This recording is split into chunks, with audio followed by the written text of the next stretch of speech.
না আমরা এখনকার মেয়েরা অনেক কিছু মানি না, কিন্তু আমার আগের মায়েরা কিন্তু এটা জানতেন বা এখনো বলেন অনেকে যে সধবা মেয়েদের যদি নাকের নাক চাবি হারিয়ে যায় বা খুঁজে না পাওয়া যায় তাহলে জানতে হবে যে স্বামীর কোনো অমঙ্গল কিছু ঘটেছে। কি মা, তাই তো? হ্যাঁ, মা গান্ধারী বৌমাকে সরিয়ে দিয়েছে। বৌমা যখন চলে গেল মনে মনে চিন্তা করছে, তাই তো আমি শতপুত্রের জননী, আমার 100টা ছেলে যুদ্ধে গেছে কুরুক্ষেত্রে, তারা কেমন আছে, বেঁচে আছে কি বেঁচে নাই সে খবরও তো আমি জানি না। আচ্ছা, আমি মা হয়ে কি করে বলো তো ঘরে বসে থাকি? একবার ছুটে যাই। তবে জানবে মা, সন্তান যদি বিদেশ বিভূই থাকে, কোনো মায়ের সন্তান যদি কোথাও কাজেও যায় বাবা বিদেশে, সেখানেও যদি সন্তানের কোনো অমঙ্গল হয়, কাকপক্ষী জানার আগে মায়ের অন্তর জেনে যায়। কি তাই তো? সমস্ত আত্মীয় স্বজনের কাছে ফোন করে বলতে হয়, কিন্তু মায়ের কাছে ফোন করে বলতে হয় না, মায়ের অন্তরটা আপনা আপনিই জেনে যায়। মায়ের মনটা যেন কেমন কেঁদে উঠেছে। তাই মা কি করলে? একটা মশাল জ্বালিয়ে নিয়েছে বাবা, জ্বালিয়ে মা ছুটতে ছুটতে কুরুক্ষেত্রের মাঠে যেই একটি চরণ রেখেছে, চমকে উঠেছে। নদীতে যেমন জলের স্রোত বয়ে যায়, কুরুক্ষেত্রের মাঠে যেন রক্তের বন্যা বইছে। একটা করে চরণ ফেলছে মা, বুঝতে পারছে মা আমার, বুঝতে পারছি বাবা যে কারো হাতের উপরে পা পড়েছে, নইলে কারো পায়ের উপরে পা পড়েছে, কারো বা পেটের উপরে পা পড়েছে। মায়ের নিজের অজান্তে মায়ের চোখ থেকে 2 ফোঁটা জল মাটিতে পড়ে গেল।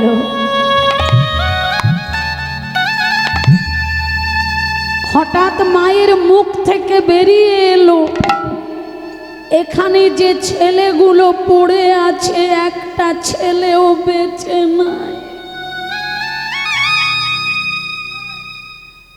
আচ্ছা, এই যে ছেলেগুলো এখানে পড়ে আছে, এই ছেলেগুলোর মধ্যে আমার ছেলে নাই তো?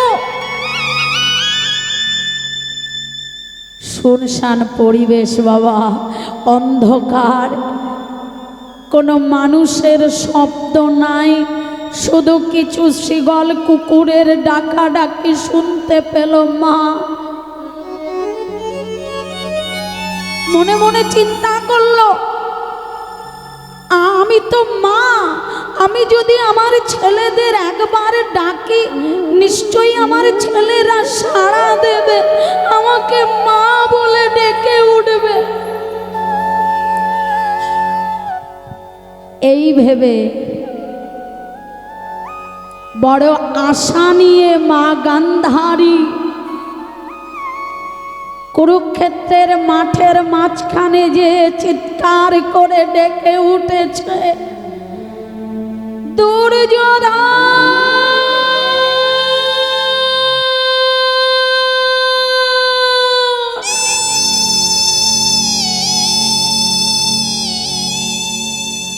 দুঃশাসন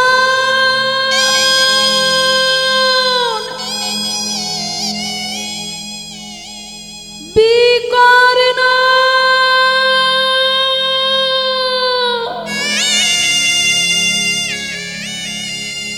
আকাশ বাতাস নদ নদী পশু পাখি পাহাড় পর্বত একসঙ্গে প্রতিধ্বনি করে বলে উঠল, নাই নাই নাই, ফিরে যাও গান্ধারী, তোমার ছেলেরা কেউ বেঁচে নাই।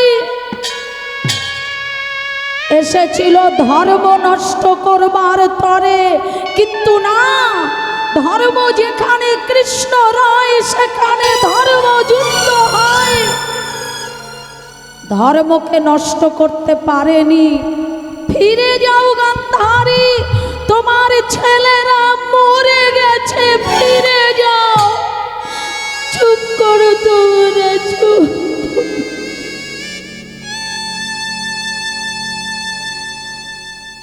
আর বলো না, অমন করে বলো না গো, আমার ছেলেরা মরে গেছে, অমন করে বলো না। ভক্তমণ্ডলী, ভক্তিমতী মা, সন্তান হারা মায়ের ব্যথা কেবল সন্তান হারা মায়েরাই তো বোঝে, তাই না? আর যে মায়ের সন্তান মারা গেছে সেই মায়ের সামনে যদি বাইরের কেউ বলে যে তোমার ছেলে মারা গেছে, সেই মা কি স্থির থাকতে পারে? চিৎকার করে বলে উঠলে, বলো না, অমন করে বলো না।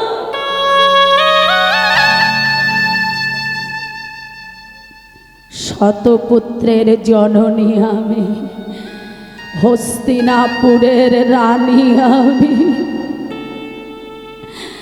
সকলের মাতা আমি।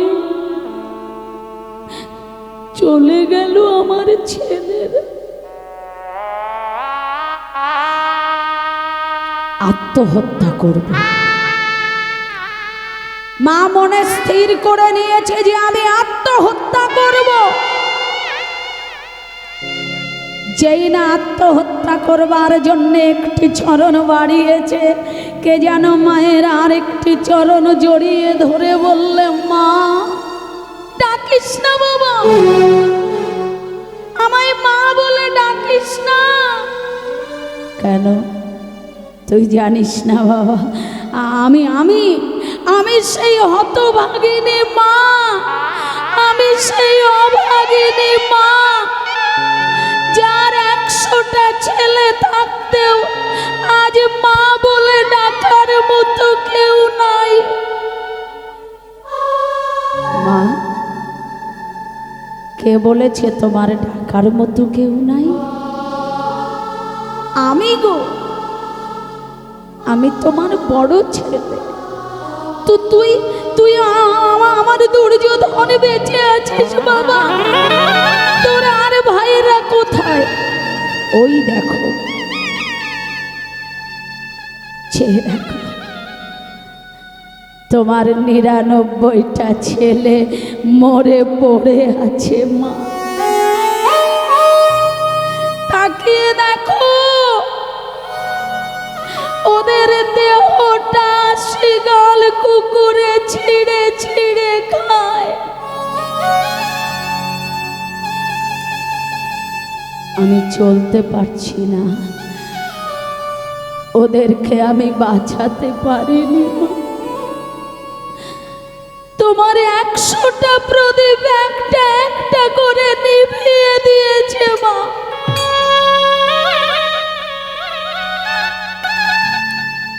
উঠে আয় না বাবা, আমার বুকে আয় না বাবা, এমন করে রক্তের বিছানায় পড়ে থাকিস না বাবা, আয় না, আয় না, আমার বুকে আয় না। সময় বেশি নাই, তাই তো আমি তোমার কাছে যেতে পারবো না। তবে একটা কথা বলার জন্যে আমি বেঁচে আছি মা, কেননা আমি জানতাম আজকের এই কুরুক্ষেত্রের মাঠে যেখানে যুদ্ধ হয়েছে, আর কেউ আসুক বা না আসুক, আমার গর্ভধারিণী মা ঠিক আসবেই। বল বাবা কি বলবে? তুমি কি জানো তোমার এই 100টা প্রদীপকে নিভিয়ে দিয়েছে? না তো বাবা, কি করে জানবো? জানো না কে নিভিয়ে দিয়েছে? শুনবে? তবে শোনো মা, তাকে সবাই চেনে, সবাই, জগৎ জুড়ে তাকে সবাই চেনে।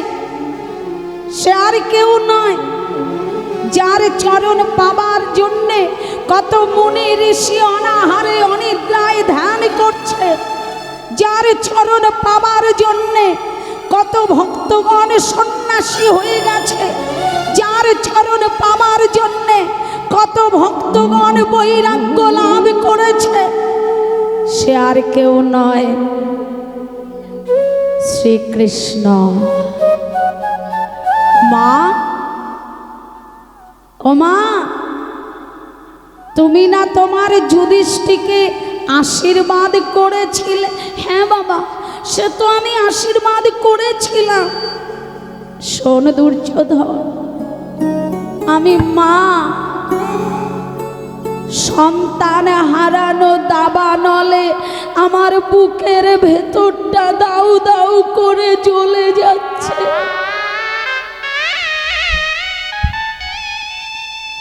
তবুও তোকে একটা কথা বলি বাবা, যে কৃষ্ণের কথা তুই বললি, আমি জানতাম যেদিকে কৃষ্ণ থাকবে সেদিকের জয় হবে। কেননা এই কুরুক্ষেত্রের যুদ্ধের নামই হচ্ছে ধর্মযুদ্ধ। আমার তাহলে ধর্ম কাকে বলে? ধর্ম কাকে বলে? ধর্ম, রাধে রাধে বললে ধর্ম। অর্জুন প্রশ্ন করেছিল আমার ভগবানের কাছে, ভগবান বলেছিল, অর্জুন তোমাকে তো সব বলেছি। যেটা গীতা গ্রন্থ নামে পরিচিত, আমার ভগবানের মুখ নিঃসৃত বাণী অর্জুনকে বলেছিল। অর্জুন বললে, সখা আমি সবটা বুঝতে পেরেছিলাম, কিন্তু ধর্ম কি সেটা আমি বুঝতে পারি। তুমি একটু বলে দাও না ধর্ম কি? ভগবান বলেছিল, শোনো, ধর্ম আমার, যদি এই ধর্ম কথাটা একটু পাতলা করে বলা হয়, হালকা করে, তাহলে কি হয়? ধর্ম। রাধে রাধে, অর্থাৎ আমার ভগবানকে ধরে রেখে আমরা যেটাই করি না কেন সেটাই ধর্ম। কিন্তু ভগবানকে ধরে রেখে করতে হবে, ভগবানকে ধরে রেখে যেটা করছি সেটাই ধর্ম। আর ভগবানকে ছাড়া যেটা করছি, ধর্মগ্রন্থ কিচ্ছু মানি না, গুরুবাক্য মানি না, ভগবান আছে কিনা সেটাও আমরা জানি না বা বুঝতে চাই না, বলে সেই কাজগুলো হচ্ছে অধর্ম।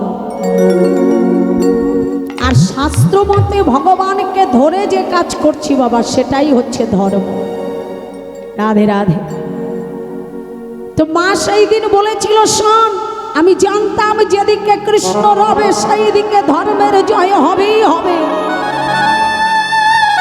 কেননা যেদিকে কৃষ্ণ সেদিকেই তো ধর্ম,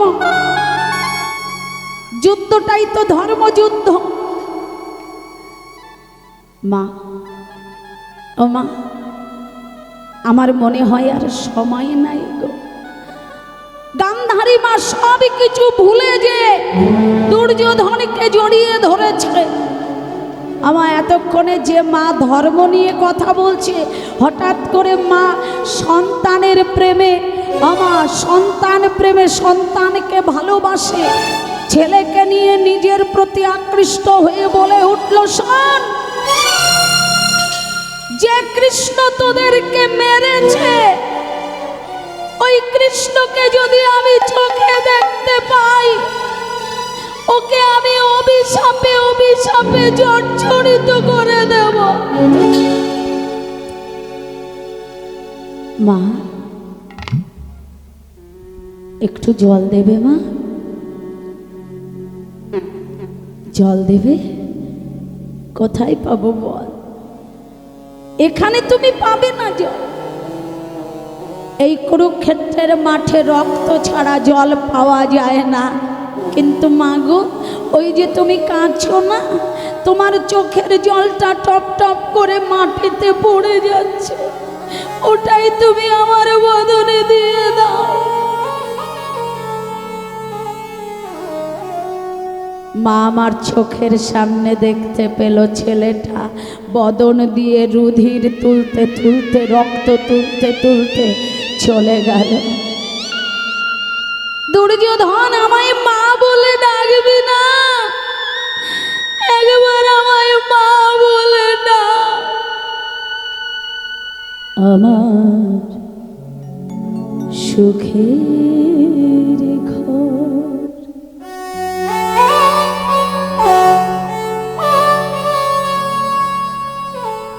স্বপ্ন দিয়ে বাধা ছিল,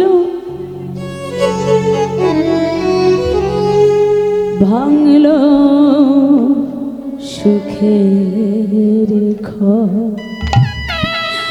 আমার বলতে তো আর কিছু থাকলো না। সুখের ঘর কি হবে আমার রাজরানী হয়ে, কি হবে রাজমাতা হয়ে? স্বপ্ন, আমার তো একটা সন্তান রইল না। আমার সুখের ঘর,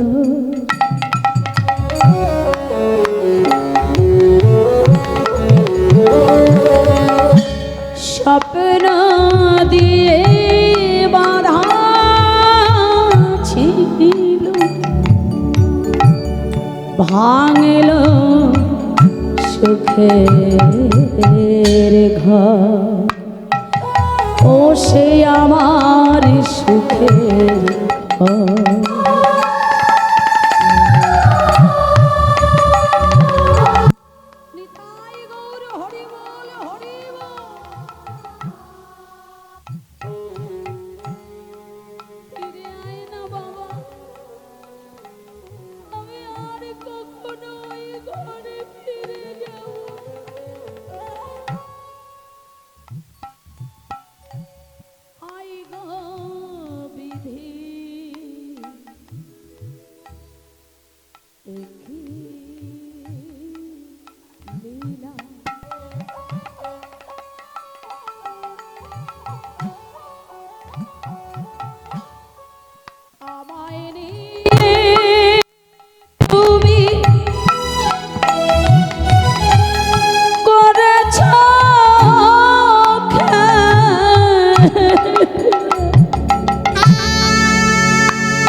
তোমারে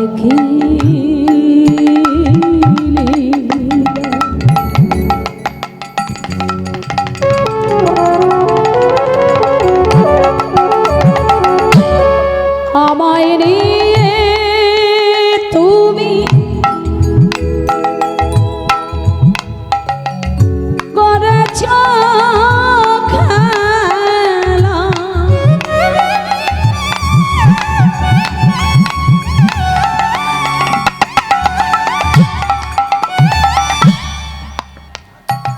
আই গো বিধি একই লীলা,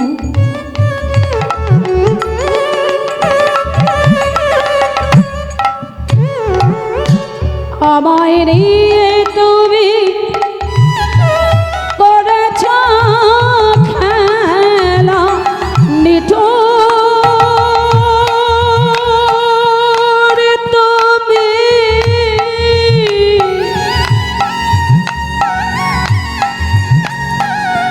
কেমন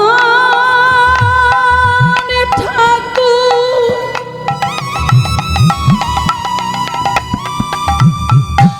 আমারে ভাঙলে মন প্রাণ, আমার সুখের ঘর, আমার সুখের ঘর।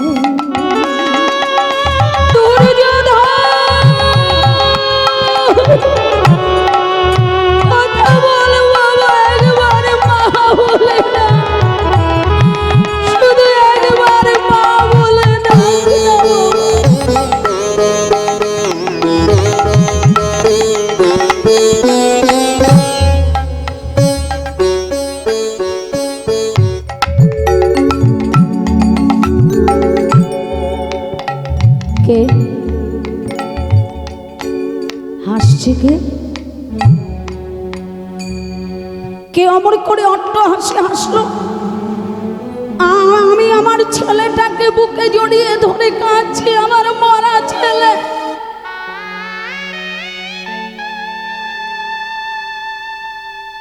যে হাসছো, ওগো তুমি কি জানো না এই জগতে সবচেয়ে কষ্টের, এই জগতে সবচেয়ে কঠিন কাজ তার মায়ের কোলে মৃত সন্তান পড়ে আছে।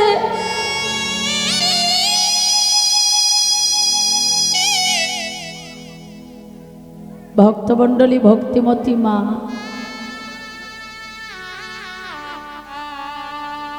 জীবনে বেঁচে থেকে না বাঁচার মতো থাকা জীবনের সব থেকে কঠিন কাজ বাবা, নিজের সন্তানকে নিজের কোলে মৃত অবস্থায় দেখা।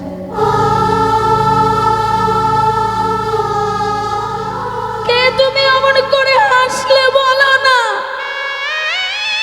তুমি কি জানো না একজন মা কখনো সইতে পারে না তার মৃত ছেলেকে কোলে নিয়ে?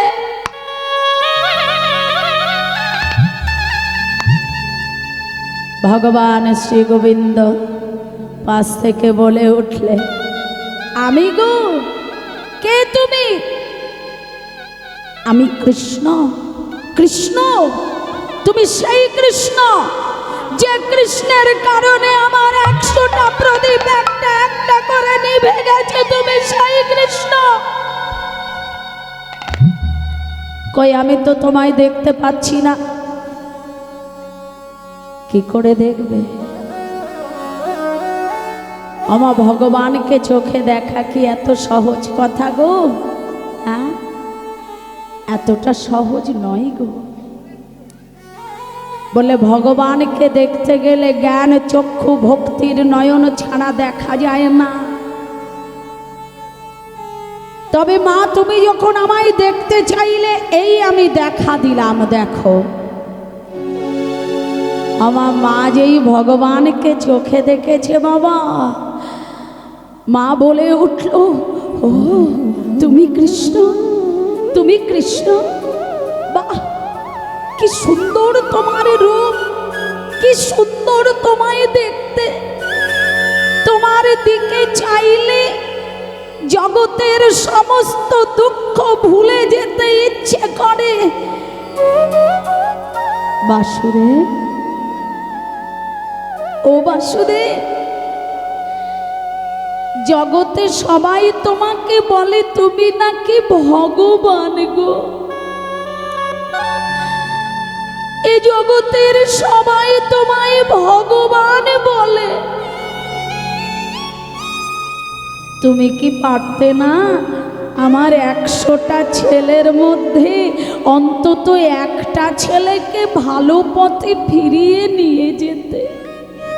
পারতে না?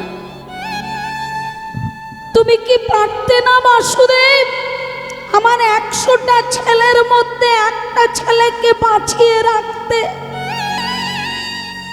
যে ছেলেটা আমার মৃত্যুকালে আমার মুখে একটু জল দিয়ে দিত, যে ছেলেটা আমার মৃত্যুর পরে আমার মুখাগ্নি করে দিত, 100টা ছেলে থাকতেও আমার মুখাগ্নি করবার মতো কেউ থাকলো না। তাই শোনো বাসুদেব, শোনো বাসুদেব,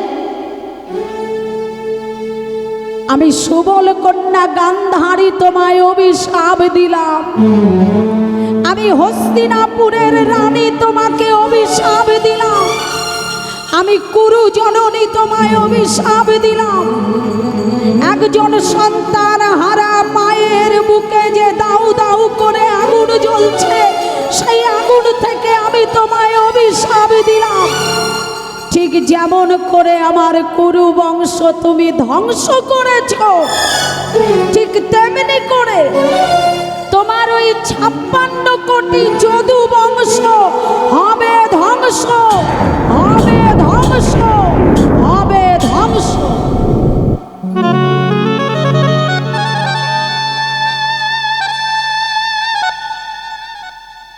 অভিশাপ দিয়েছ মা, শান্তি পেয়েছ? আমাকে যে অভিশাপ দিয়েছ তুমি শান্তি পেয়েছ? মা বলে উঠলে, জানো বাসুদেব, আমি ইচ্ছে করে তোমায় অভিশাপ দিতে চাই না গো। তোমাকে অভিশাপ দিয়ে আমি কি করে শান্তি পাবো বলো? আমার যে বুকের আগুন এখনো একটুও নিভে যায়নি গো। তুমি বলো না বাসুদেব, এই জগতে আমার আর কে রইল? মা, আমাকে অভিশাপ দিয়েছো, ভালো করেছো, কিন্তু তোমার কি কোনো দোষ ছিল না? কেন? ওই যে যেদিন দ্রৌপদীর বস্ত্র হরণ হয়েছিল মা, সেই দিন সেখানে তো তুমিও ছিলে। কই, তুমি তোমার দুঃশাসনের কাছে যেয়ে তো বলতে পারোনি যে দুঃশাসন দ্রৌপদীর কাপড়টা ছেড়ে দে, কেননা ও আমাদের ঘরের বউ। এক নারীর লজ্জা মানে হাজার নারীর লজ্জা, ওকে তুই ছেড়ে দে। সেদিন তুমি একবারও বলনি মা, কেননা তুমি জানতে না যে অন্যের ক্ষতি করলে সেই ক্ষতিটা নিজেরই হয়ে যায়। কারো ক্ষতি চাইলে সেই ক্ষতিটা নিজের হয়ে যায়। হ্যাঁ, আমার দেখবে তুমি কারো ওপরে হিংসা করবে, হ্যাঁ, যে ওর এত কিছু হয়ে যাচ্ছে, ওর এত কিছু হচ্ছে, আমার কেন হচ্ছে না, হিংসা করবে বাবা। দেখবে তোমার হিংসার কারণে সে কিন্তু আরো অনেক বেশি বড় হয়ে যাচ্ছে, আর তুমি হিংসা করে করে সকলের নিচে নেমে গেছে। ওমা, যেদিন ভীমকে বিষ খাইয়ে মারতে চেয়েছিল তোমার ছেলেরা, সেদিনও তুমি ছিলে, কিছু বলনি। কেন জানো? তুমি জানতে না যে অন্যের ছেলেকে মারতে গেলে নিজের ছেলেরাই আগে মরে যায়। হ্যাঁ, তাই তো মা। হ্যাঁ, অন্যকে মারতে যাবে, দেখবেন নিজেরগুলোই আগে চলে গেছে। তাই কথায় একটা বলে না যে যার সর্বনাশ সেই করে। হ্যাঁ, কেউ কারো সর্বনাশ করে না, যারটা সেই করে বাবা। মা যেই মাত্র চলে গেল, সঙ্গে সঙ্গে সেখানে অর্জুন এসে উপস্থিত হয়েছে। এসেই ডাক দিয়েছে, বলে ও সখা। সখা? অর্জুন বলছে কৃষ্ণকে, ও সখা কিছু বলবে? হ্যাঁ গো, বলে আমার না খুব বড় বিপদ হয়ে গেছে। এই দাঁড়াও, দেখি তো আরো একজন বোধ হয় আসছে। আমার অদূরে চেয়ে দেখে বাবা, দ্বারকা থেকে উদ্ধব দাস আসছে। উদ্ধব আসছে আর কি বলছে, ও দয়াময় একবারে চলো প্রভু। কোথায় যাব? চলো, ওঠো, চলো, একবারে চলো প্রভু ওই দ্বারকা নগরে। একবারে চলো প্রভু ওই দ্বারকা নগরে। নিতাই গৌর হরি হরি বল। চলো প্রভু দ্বারকা নগরে। একবারে চলো প্রভু দ্বারকা নগরে। একবারে চলো প্রভু, চলো না।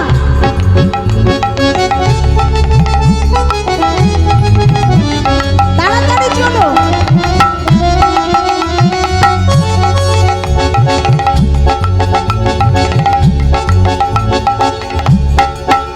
একবার চলো প্রভু দ্বারকা নগরে। চলো প্রভু দ্বারকা নগরে। এই থামো, দাঁড়াও। দ্বারকায় কি করতে যাব? দ্বারকায় কেন, কি দরকার? তুমি জানো না তুমি কতদিন এসেছো বলো তো এখানে? কতদিন?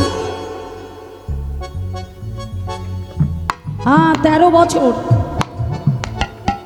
এই 13 বছর এখানে আছো, তুমি কোনো জায়গার খোঁজ খবর রেখেছো? আমার ভগবানের কি খোঁজ রাখতে বাকি থাকে বাবা? যার ইশারা ছাড়া একটা গাছের পাতাও নড়ে না, তার আবার খোঁজ রাখতে সময় লাগে।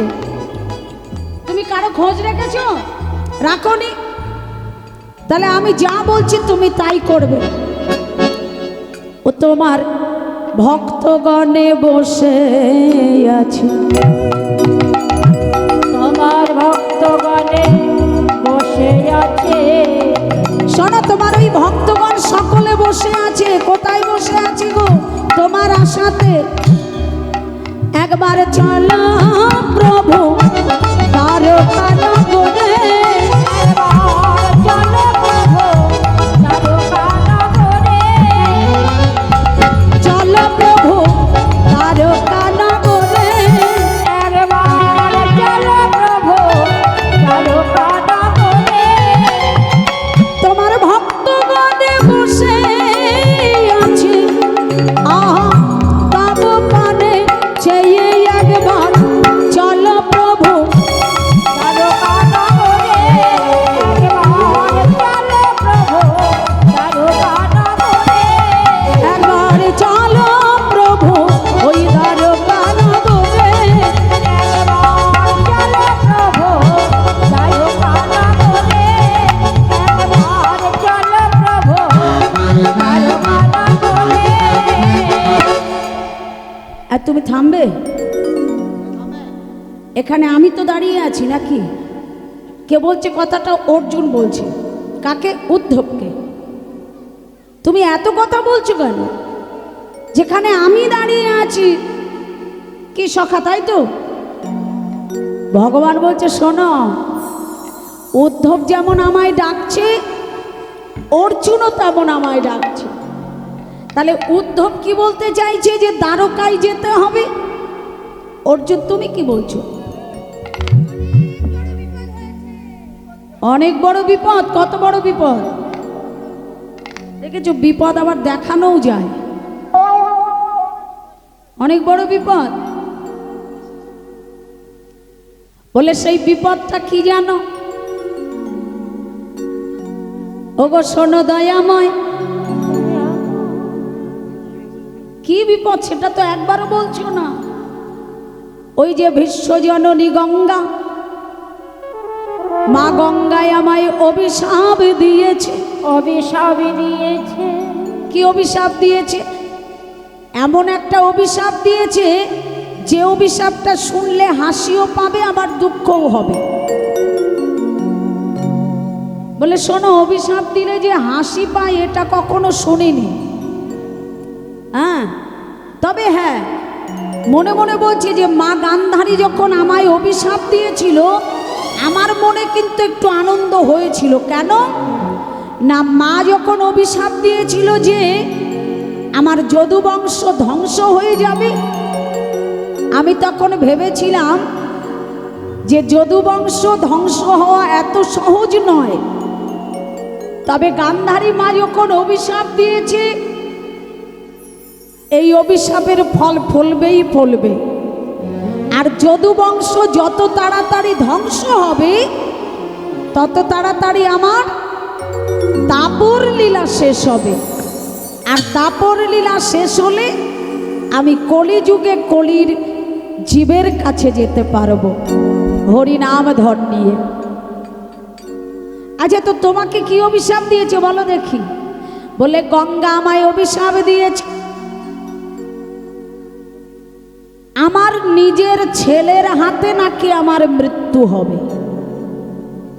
ভক্তমণ্ডলী, ভক্তিমতী মা,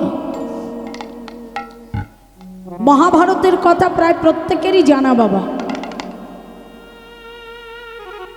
তো কুরুক্ষেত্রের যুদ্ধের শেষে, যুদ্ধ যখন শেষ হয়ে গেছিল, মা গঙ্গা অভিশাপ দিয়েছে অর্জুনের ছেলের হাতে অর্জুনের মৃত্যু হবে। তো এই কুরুক্ষেত্রের যুদ্ধের শেষে বাবা অর্জুনের কি একটা ছেলেও বেঁচে ছিল? ছিল? আমার বলো দেখি, ছিল? আমার এই দিকের মায়েরা বলো। কুরুক্ষেত্রের যুদ্ধ শেষ হয়ে গেল, যুদ্ধের শেষে অর্জুনের কি কোনো একটা ছেলেও বেঁচে ছিল?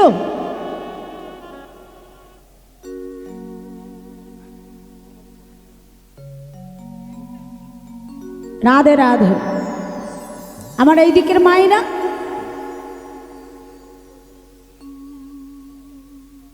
আমার একটা ছেলেও বেঁচে ছিল? ও তোমরা মহাভারত শুনেছো না? হ্যাঁ, তাহলে বলছো না কেন যে বেঁচে ছিল একটা ছেলে?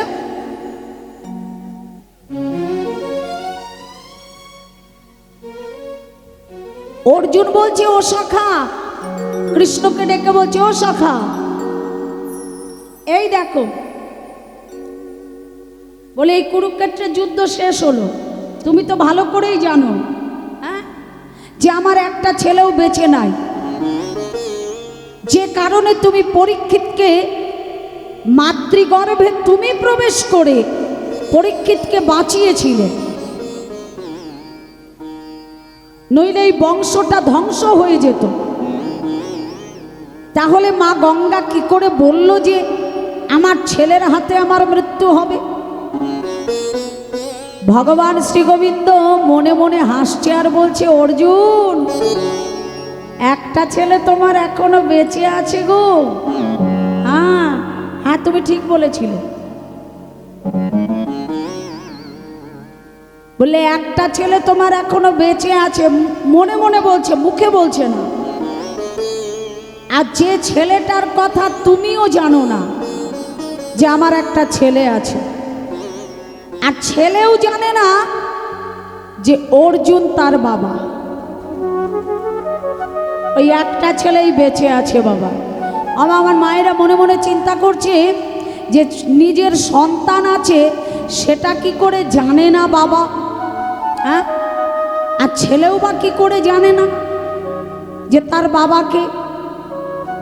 বলে ছেলেটা মণিপুরে থাকে,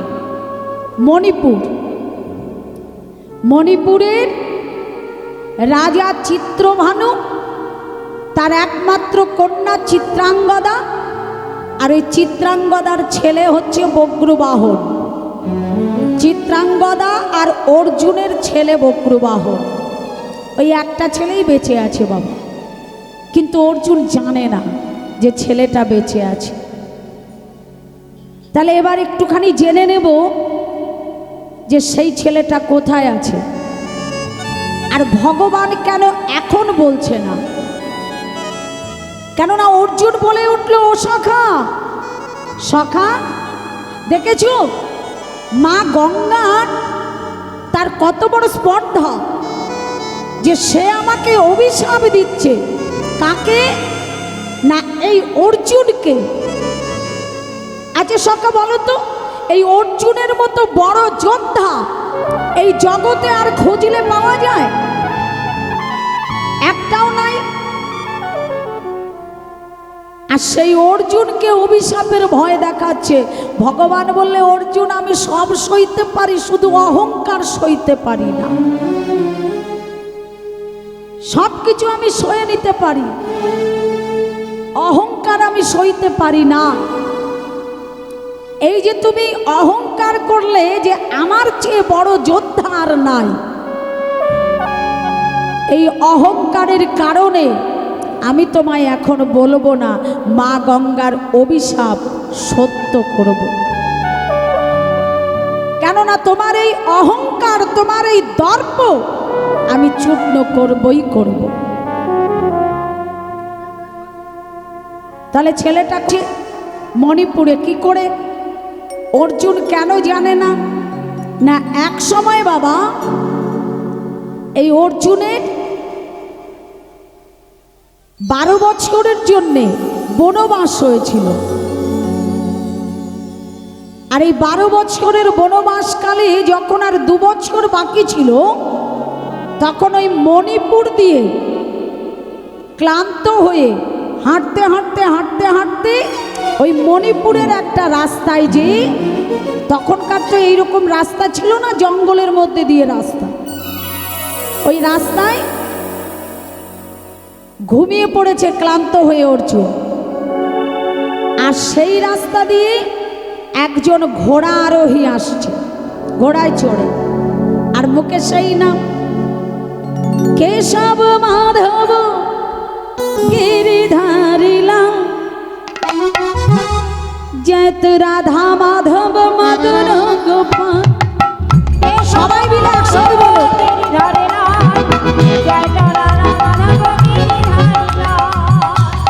মাধব গিরিধারিলাল, জয় রাধা মাধব মদন গোপাল।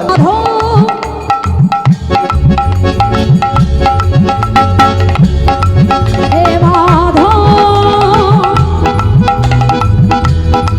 হে মাধব, হে মাধব, কেশব কেশব মাধব গিরিধারিলা, জয় রাধা মাধব মদন গোপাল। কেশব মাধব গিরিধারিলাল, জয় রাধা মাধব মদন গোপাল। রাধে রাধে। সবাই মিলে তবে একসঙ্গে বলি, হ্যাঁ, যেটা সবার জানা আছে। বলে হরে কৃষ্ণ কৃষ্ণ কৃষ্ণ হরে হরে, হরে রাম রাম রাম হরে হরে।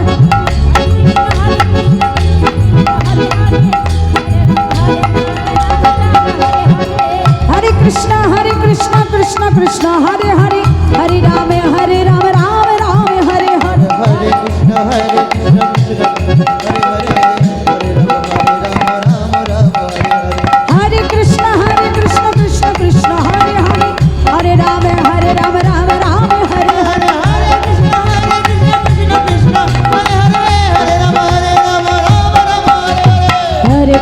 हरे कृष्ण कृष्ण कृष्ण हरे हरे, हरे राम राम राम हरे हरे। हरे कृष्ण कृष्ण कृष्ण हरे हरे, हरे राम राम राम हरे हरे। हरे कृष्ण कृष्ण कृष्ण हरे हरे, हरे राम राम राम हरे हरे। हरे कृष्ण कृष्ण कृष्ण हरे हरे, हरे राम राम राम हरे हरे। हरे कृष्ण कृष्ण कृष्ण हरे हरे, हरे राम राम राम हरे हरे। हरे कृष्ण कृष्ण कृष्ण हरे हरे, हरे राम राम राम हरे हरे।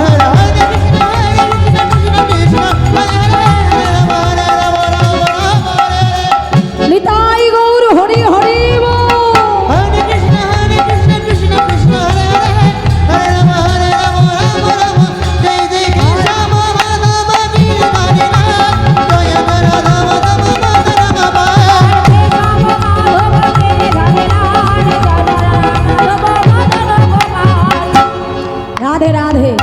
মা যেতে যেতে হঠাৎ থমকে গেছে।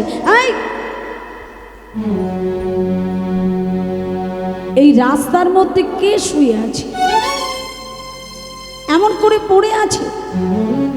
আচ্ছা বলো তো, আমি তো যাচ্ছি ঘোড়া নিয়ে, তাহলে আমি মানুষটাকে ডিঙিয়ে কি করে যাই বলো তো?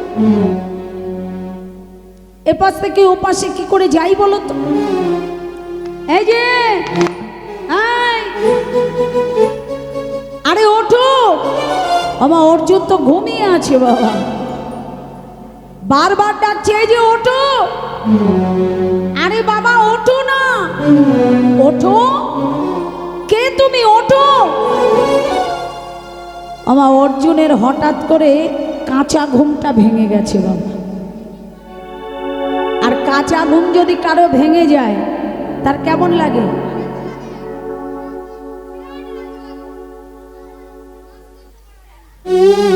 বলছে কাঁচা ঘুম ভেঙে গেলে খুব আনন্দ হয় বাবা। 11টার সময় ঘুম থেকে ওঠে, হরি বল হরি বল। অর্জুন সঙ্গে সঙ্গে বলে কে কে কে কে কে কে কে কে কে তুমি, কে তুমি? দিলে তো আমার এই কাঁচা ঘুমটা তুমি ভেঙে দিলে তো, যাও। আরে বাবা আমি তো এই রাস্তাটা দিয়ে যাব, তুমি দেখতে পাচ্ছ তুমি রাস্তার মধ্যে ঘুমিয়ে আছো। ওঠো না বাবা, একটু উঠে সরে যাও, আমি এখান থেকে চলে যাই। উঠবো না, তুমি যখন আমার কাঁচা ঘুম ভেঙে দিয়েছো আমি উঠবো না। শোনো আমি এখনো শান্ত মাথায় ঠান্ডা মাথায় বলছি, তুমি ওঠো, আমি চলে যাই, তুমি আবার ঘুমিয়ে পড়ো, আর কেউ কিছু বলবে না, আমি উঠবো না। আচ্ছা আমি যদি না উঠি তাহলে তুমি কি করবে? অর্জুন বলছে যে আমি যদি না উঠি তুমি কি করবে? আমার আর সহ্য করা গেল না। কি বলে উঠলো জানো? বলে শোনো, তুমি যেই হও, তুমি যদি এই মুহূর্তে এখান থেকে না উঠে যাও, আমি এই মণিপুর থেকে তোমার ঘাড় ধরে টানতে টানতে মণিপুর থেকে বার করে দেব। ও এই কথা, তাহলে আমায় ধরে তোলো দেখি। অর্জুন বলছে, মনে মনে ভাবছে আমি এত বড় একজন যোদ্ধা, আজকে বিপদে পড়ে এখানে শুয়ে আছি বলে ভাবছো আমার গায়ে জোর নাই? হ্যাঁ, আমাকে এই মণিপুর থেকে বার করে দেবে? তাহলে আমাকে তোলো দেখি। তুমি কিন্তু জানো না যে আমি কত বড় যোদ্ধা।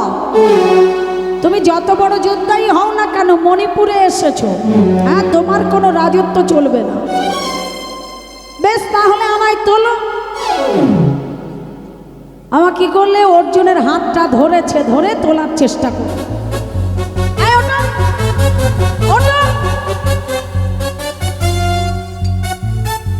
ওটো, আমার টানতে টানতে টানতে টানতে অর্জুন যেই ছেড়ে দিয়েছে বাবা, অমনি দূরে যে আছাড় খেয়ে পড়েছে, আর এই মাথার মুকুটটা যেই খুলে পড়ে গেছে, লম্বা লম্বা চুলগুলো সমস্ত পিঠ জুড়ে ছড়িয়ে পড়েছে। অর্জুন ভাবছে, আমি এতক্ষণ ভাবছিলাম ওটা একটা ছেলে, হ্যাঁ যে পোশাকে এসেছে আর ঘোড়ায় চড়ে এসেছে, আমি তো ভাবছি ওটা একটা ছেলে, কিন্তু না, এখন তো দেখছি ওটা একটা মেয়ে। অর্জুন বলে উঠল, কে তুমি? ও চাঁদ বদনী, ও চাঁদ বদনী, একেবারে পরিচয় দাও শুনি, পরিচয় দাও শুনি। কে তুমি? আমি এই মণিপুরের রাজা চিত্রভানুর একমাত্র কন্যা, আমার নাম চিত্রাঙ্গদা। আচ্ছা এবার বলো তো, তোমার যে এত বড় স্পর্ধা, এত বড় সাহস, তুমি এই মণিপুরে এসে দেখালে, তুমি কে? বললে আমি কে জানো? আমি হচ্ছি তৃতীয় পাণ্ডব অর্জুন। শোনা মাত্রই মেয়েটা বলে উঠল, সেই অর্জুন, সেই অর্জুন যার কথা মায়ের কাছে মা যখন বেঁচে ছিল অনেকবার শুনেছি। সেই অর্জুন, এই অর্জুনের কথা এত শুনেছি, এত শুনেছি যে সেই দিন আমি প্রতিজ্ঞা করেছিলাম যদি কোনোদিন জীবনে বিবাহ করি তো এই অর্জুনকেই করব।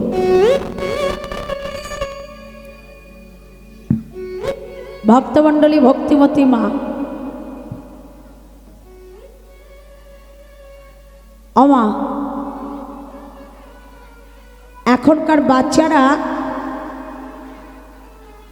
কিসে শান্ত হয় বলো তো? কিসে? আচ্ছা বলো তো কেন এই দিনটা এলো? এই যে দিনটা এসেছে কেন এসেছে বাবা? আমার এক জায়গায় প্রোগ্রামে গেছি, বাচ্চাটা খুব কাঁদছে, হ্যাঁ খুব কাঁদছে। তো আমি ভাবলাম মনে হয় ওই খাবার খেতে দিচ্ছে তো, তাই বোধ হয় কাঁদছে। আমি জিজ্ঞেস করলাম, হ্যাঁ গো ও যে এত কাঁদছে মামা, ওর তো খুব খুব কষ্ট হচ্ছে, তো ও মনে হয় আর খেতে চাইছে না, ওকে আর খাওয়ানোর দরকার নেই। ওর মা আমাকে কি বললো জানো? না গো দিদি ভাই, ও খাওয়ার জন্য কাঁদছে না, ও এগুলো সবই খাবে, কিন্তু ওই যে আমার এই মেয়েটা না মোবাইল ছাড়া খেতেই পারে না। মোবাইল কোথায় বললে ওর বাবা বাজার করতে গেছে না, হ্যাঁ মোবাইলটা ভুল করে নিয়ে চলে গেছে, বাবা ভুল করে নিয়ে গেছে, তাই ও খেতে চাইছে না। ও মা, আমার এই মায়েদের বলি, ওই বাবাদের বলছি, আমার মায়েরা যখন ছোট্ট ছিলে, আমার বাবারা যখন ছোট ছিলেন, তখন মায়েদের হাতে কি খেতেন না? তখন কি মোবাইল ফোন ছিল? হ্যাঁ ছিল। আমার মা একদিন আমাকে গল্প করছে, জানিস তোকে খাওয়ানোর জন্য খুব কষ্ট হতো, হ্যাঁ। তো আমি জিজ্ঞেস করলাম যে আমাকে কি করে খাওয়াতে, তখন তো ওই ফোন ছিল না এখনকার মতো। এই কথা নিয়েই কথা হচ্ছে, বলছে তোকে কি করে খাওয়াতাম জানিস? কি করে বললে, তুই যখন খেতে বসতিস, যখন আর খেতিস না, তোর এই পিঠের সিট দ্বারায় গুম করে একটা কিল দিতাম, আর ওই কিল দেওয়ার সঙ্গে সঙ্গে তুই যে হা করে কাঁদতিস, ওই মুখের মধ্যে খাবার ঢুকিয়ে দিতাম। হরি বল, হরি বল। কিন্তু এই দোষটা তো বাবা বাচ্চাদের নয়। বাচ্চাদের কি না, দোষটা কিন্তু আমাদের। আমরা ঠিক যেমনটা শিখিয়েছি তেমনটা হয়েছে, আর শেখাবই না কেন বাবা? আমরাই তো নিজেরাই বাবা ফোন নিয়ে সব সময় এদিক ওদিক করছি, তাই না? কাজ নেই, কম্ম নেই বাবা। বৈষ্ণব বললে, ওরে এত সুন্দর মানব দেহটা পেয়েছিস, এত সুন্দর বদনটা পেয়েছিস, হ্যাঁ এত সুন্দর দুটো হাত পেয়েছিস, চরণ পেয়েছিস বাবা, হেলায় হারিয়ে ফেললি। আমারে আমারে করে বুঝিতে নাহি পারি, নাহি পারি, আমাতে আছে কোন রতন, কোন রতন, কোন শক্তি বলে বেড়াই চলে বলে, চলে বলে, যারে অভাবে হবে এ দেহ পতন, এ দেহ পতন।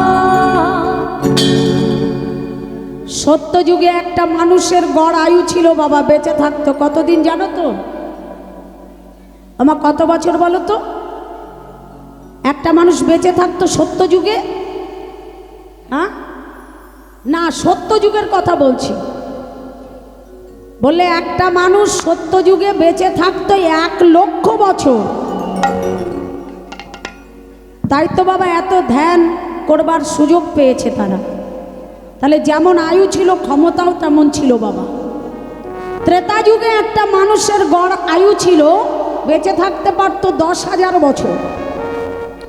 দাপর যুগের একটা মানুষের গড় আয়ু ছিল 1,000 বছর। কলিযুগের মানুষের গড় আয়ু কত?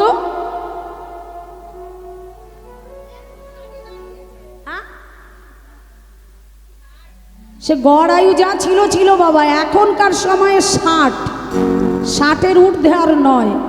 হ্যাঁ, যারা 60-এর ঊর্ধ্বে গেছে তারা একটু আগের, কিন্তু এখন আমরা যে সময়ের বাবা, হ্যাঁ, এখন থেকেই ভয় করে বাবা যে 60 বছর তো প্রায় এসে গেল, এই বোধহয় যাবার সময় হয়ে গেছে।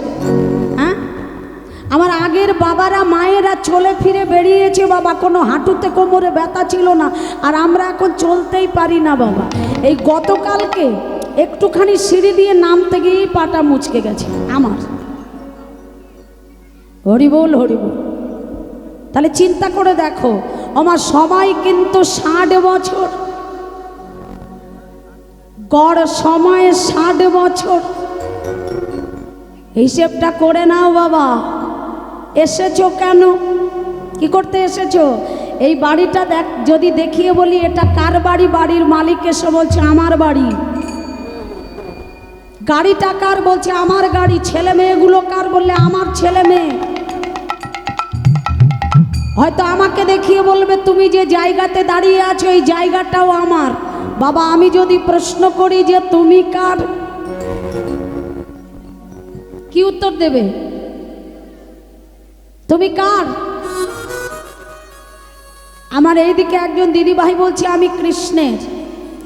তাহলে আমি যদি কৃষ্ণের হই, এরা সবাই আমার কথা শুনে চলে, তাহলে আমি কৃষ্ণের কথা শুনে চলি? চলি? এদের মালিক আমি, তাহলে আমার মালিক কৃষ্ণ। কই কৃষ্ণের কথা মেনে চলি না, শুনে চলি না বাবা, তাকে পুজো করতেও সময় হয় না। হ্যাঁ, ভগবানের কাছে এলাম, সঙ্গে সঙ্গে প্রণাম করে বললাম ঠাকুর আমার ছেলেটার ভালো একটা চাকরি দিও, মেয়েটা ভালো জায়গায় বিয়ে হোক, একটা ঘর বাঁধতে পারি, যেন আমি যেন সুখে থাকি। একবারও ভগবানকে বললাম না হে দয়াময় আমার যা হবার হোক তুমি ভালো থেকো? বলেছি? ছেলেকে ভালোবাসি, মেয়েকে ভালোবাসি, পরিবার সবাইকে ভালোবাসি বাবা। একবারও ভগবানকে বলি না যে হে ভগবান আমি তোমায় ভালোবাসি।